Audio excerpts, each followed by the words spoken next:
So, agenda review and disposition. I don't have anything to add or take away. Okay, great. Privilege of the floor. Does anyone have anything to say or input, or you want any time to talk? Good? Okay. All right, great. Approval of the minutes, January 18th. Do we see any corrections? I did not, but did anyone else see any corrections on that? No? Okay. No, I move to approve the minutes as read here. Seconded by Peter, is it? Okay. All right. Bonnie, you want a second? Yep. All those in favor? Aye. Opposed or abstaining because of attendance? Attendance, okay. All right, great. Bill, Walter. Okay, great. Discussion items, calendar FY fiscal year 2023. Lisa, before we start that, do you mind if we just introduce Janet Eccleston as the assistant principal, and I'll have Bruce and Warren? I'd love to. I guess I'm not on the agenda. No, I can't. Agenda tonight. I have nothing to report.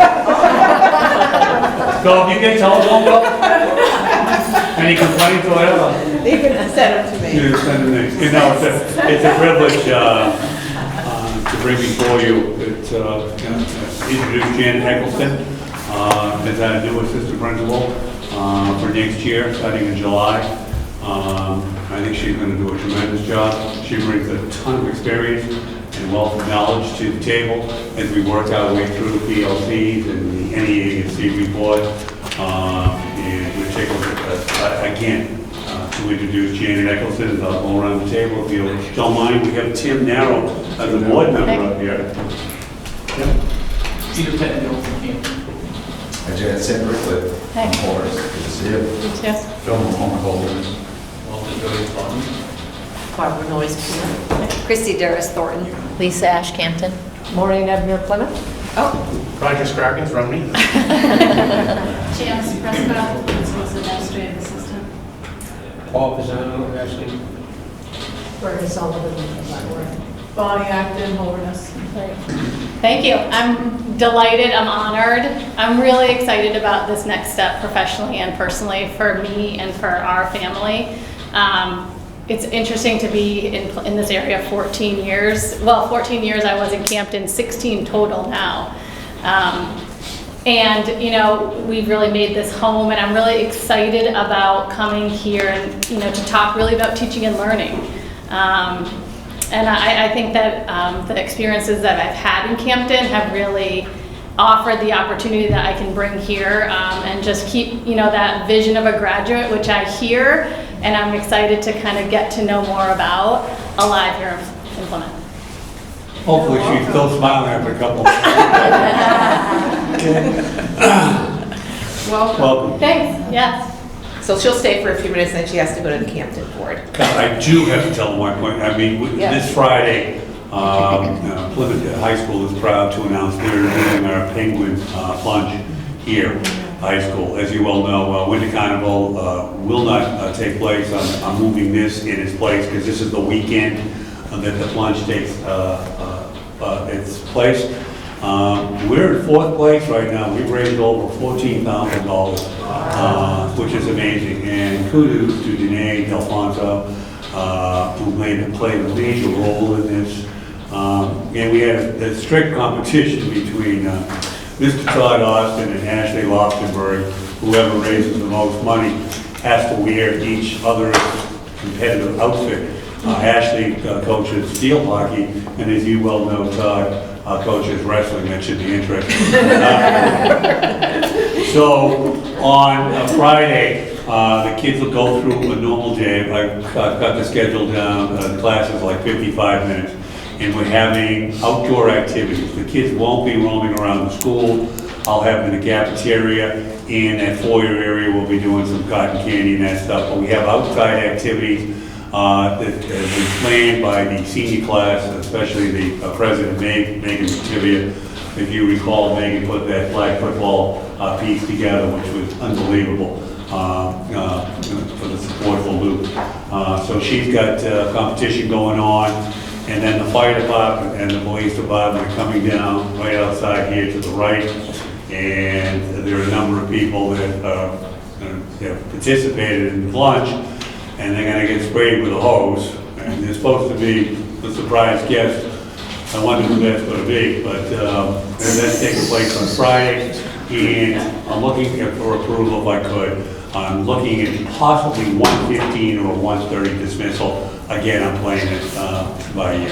So I'd like to see if I could get a motion to dismiss the kids early, and winter carnival will not take place the following week. Bernie would like to, seconded by Bonnie, to give you flexibility with the dismissal this Friday. Yeah, this Friday? The 11th, yes. Okay. All those in favor? Aye. Opposed? Thank you. Abstaining? Well set.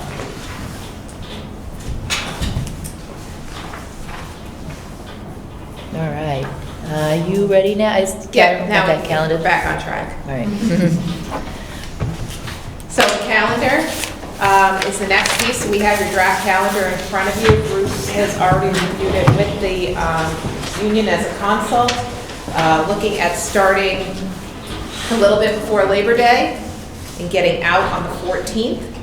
That includes some of the new pieces around the contract with days and Yes. that as well. If I make that, we have the option to 185, 186, or 187. I'm going to take the option next year, if I could, to put in 2 extra, the 186. And we've got an in-service day planned for October. So you can see on the 11th, so the kids would have a 4-day weekend there, which works out well for them. And it's always good to start an in-service on the Monday when the teachers come in, they're fresh. And then the same on January, looking at an in-service day, that'll carry over for a 4-day week for Martin Luther King. We have a number of issues that we need to finish up, especially with the UBDs and the PLCs, that we'll devote to those days. Calendar starts the same as it was. We started this year on the 29th. The first 3 days, those are the in-service days. One of those days is mine. The one is freshman orientation, one is Kyla's, and then we give one to the teachers so they can set up their room. Everything is exactly the same, except for I'm asking for an additional 1-day in-service. Graduation would be on the 3rd too, that first Saturday in June. The same as last year, except for one additional in-service. You're looking for approval for this Yes. evening? Yes. Okay.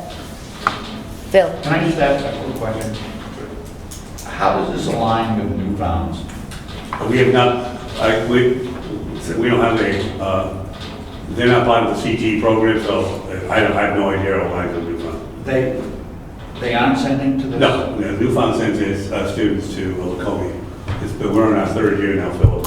Whoa. Yep. Didn't know that. Yep. So I didn't remember it. When the high school generally, Lots happened in the past 2 years. the high school generally puts out the first calendar, and then it gives the other schools and the district an opportunity to decide. Okay, no. Newfound's on their own. Okay, any other questions? Why is the Friday before Labor Day always a day off? Is it too much to come back and work a full week, or? Good question, Paul. It's been there since I've been here, I know, me since too. 1991. I don't know. I can't. So typically, I will go back to what my predecessor always said. The shorter week gives us time to figure out bus routes and any issues that come up during the first week, as sometimes administrators are in that day to help rectify any of those issues, so. Okay. Okay. Yeah. Any other questions on the calendar presented? Okay, so a motion. I move to approve. Move to approve, Paul, seconded by Barbara. All those in favor? Aye. Opposed, abstaining? Okay, great. COVID update.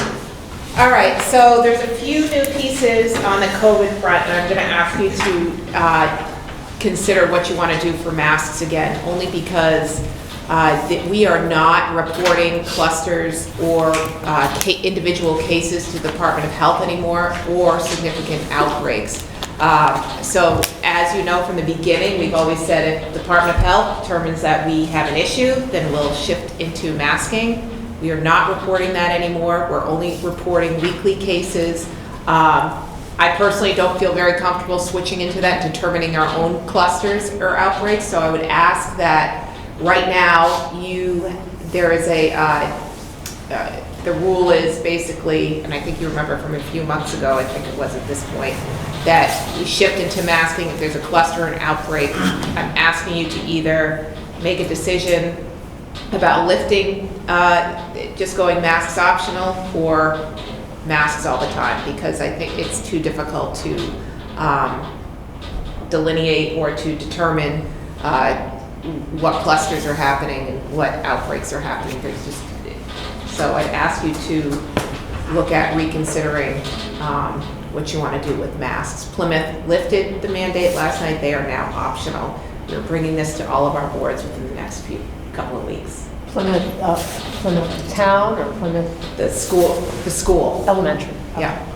Tim, We questions? started the year with the optional, right? And we moved in, so Yeah. it seems to make sense to go back to the optional. Sam? I was just going to say procedurally, I don't think we ever really shifted to mandatory masks. As I recall, we voted 10-3 to give the superintendent authority to shift to masks if there was a cluster. So, I mean, you can do it one of two ways. It seems like it just automatically reverts back to what the default position was. But if Kyla wants a motion just to make it clear for everybody, we can do that, but I don't think we have to, because I think it automatically goes back, the way I interpret it. If there's no cluster, she's not going to take any action. Correct. So it goes back to where we were. Correct. But if you want to clean it I up think and you make need it to clear. I think you need to clean it up just because it's been such an issue across the board. So I'll Bernie? make that motion to go back. Oh, I'm sorry. Just a quick question. From following the dashboard, it looks like our numbers have been pretty reasonable. I mean, they've been pretty low, and it doesn't seem, I mean, even though we had a cluster, small. So again, it seems reasonable. Yeah, it ebbs and flows. I mean, even, so my schools with masks have high numbers at the same time as the schools without masks have the same. The kids do what they want after school anyways, so it's difficult to You're say. making that motion? Sure. Okay, so motion on the floor, Tim made, okay. To go It's optional? Optional and seconded by Bernie. I have a- Discussion, yeah?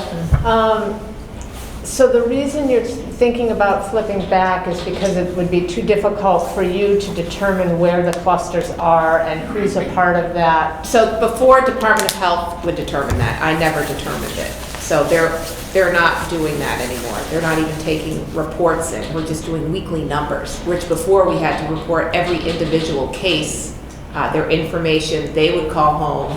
They would determine if there was a cluster, if there was an outbreak. They're not contact tracing any of that anymore. They started it was it last week? Last week. Yeah. Yeah. It was on the channel now.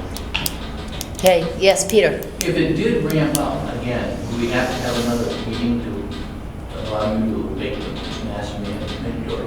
Yeah, so I think we've always, yes, you'd have to have another meeting for the board to enact that, and that's what I kind of lead to the board on that, on that piece, just because so many folks are all over the place with it. Any other questions? Okay, so we have a motion on the floor made by Tim to make masks optional at this time, seconded by Bernie. We ready to vote? Any more discussion? We're good? Okay, all those in favor? Please raise your hands, okay. Opposed? Opposed to, abstaining. Okay, thanks everyone. Thank you. Deliberative session prep. So there's not much to prep. I mean, it's, you know, where the moderator will be there. We're going to go in the cafeteria. All the handouts from the hearing are downstairs. We'll review the budget and, well, then we'll review the warrant articles. So I think we're all set. Do you have anything else, Quentin Lisa? Blaine is our moderator Yeah. tonight. Yeah. We've got articles assigned, everyone, so there's 4 articles and they're assigned. And Sam's very comfortable to talk about collective bargaining. If, Yeah. we- Oh, if there's questions, I'm not looking for Yeah. Appreciate Yeah. that, Sam. Dan is here to talk really about any of the revenue pieces too, or any of the specific finance issues, and then we have all the backup. I have all the backup for the Any questions? actual budget. Thanks, Dan. Thank you. Okay, great. All right, we do have a personnel to go into non-public over, so Yeah. a motion to be made by, Make a motion to go into non-public for the purpose of personnel. seconded by Maureen, Thank you. Bonnie, Bernie, Paul.